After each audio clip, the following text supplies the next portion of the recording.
Hussbus bus stop.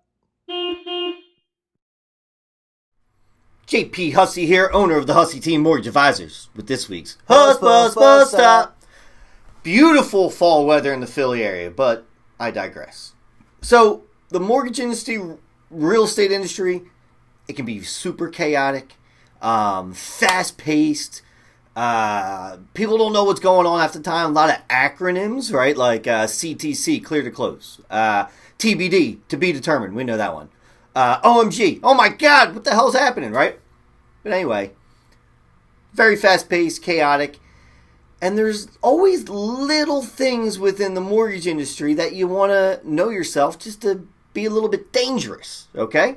And to protect yourself, right? Because while I'm in this industry, a lot of jokers out there as well. In any industry, of course.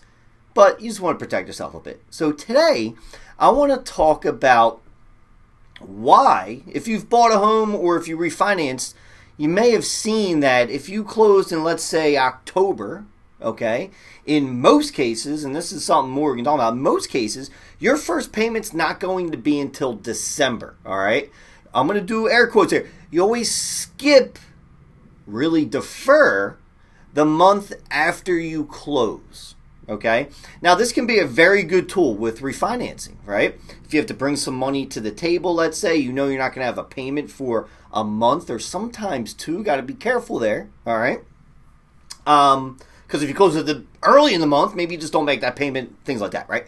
But it can be very good. Like if you're renting a property, right, and you're looking to buy a home, but your lease isn't up until December, and you're buying in October, you know, you're not going to have double housing payments, right? So this can be a very good thing, but it can also be deceiving, all right? Why I said skip is, let's say you're refinancing, and you get a call from someone in a call center, blah, blah, blah, and a lot of times their pitch is, hey, we're going to save you $500 a month, you're going to skip 2 payments, right? And you're like, oh my God, I'm going to put $5,000 in my pocket, I'm going to save $300 a month, whatever it is, right?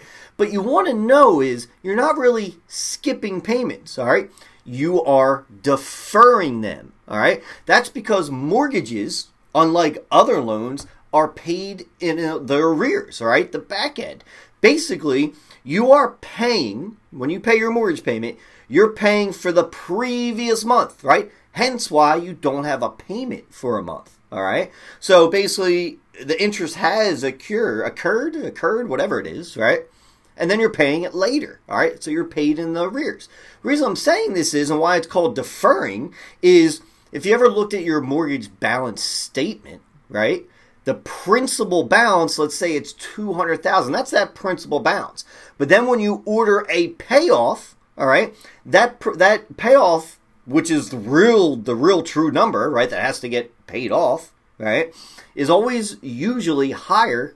Well, it is, than your principal balance, because they still have to take into account one of those months you haven't paid yet, right? Because you're paying later for things that already occurred, okay? I hope that made sense, but that's one thing you want to know. You're never skipping payments. You're deferring them later on. So right now it could help you in the short term, right? You got to buy some Christmas presents, you know, any holiday presents. It's good to maybe not have a payment or two, that big mortgage payment. And it can help you out now. But just know later on, if you refinance or go to sell, that payoff is going to be higher than what you see on your statement. I hope you have a great day. I hope this helped. Hussbus bus stop.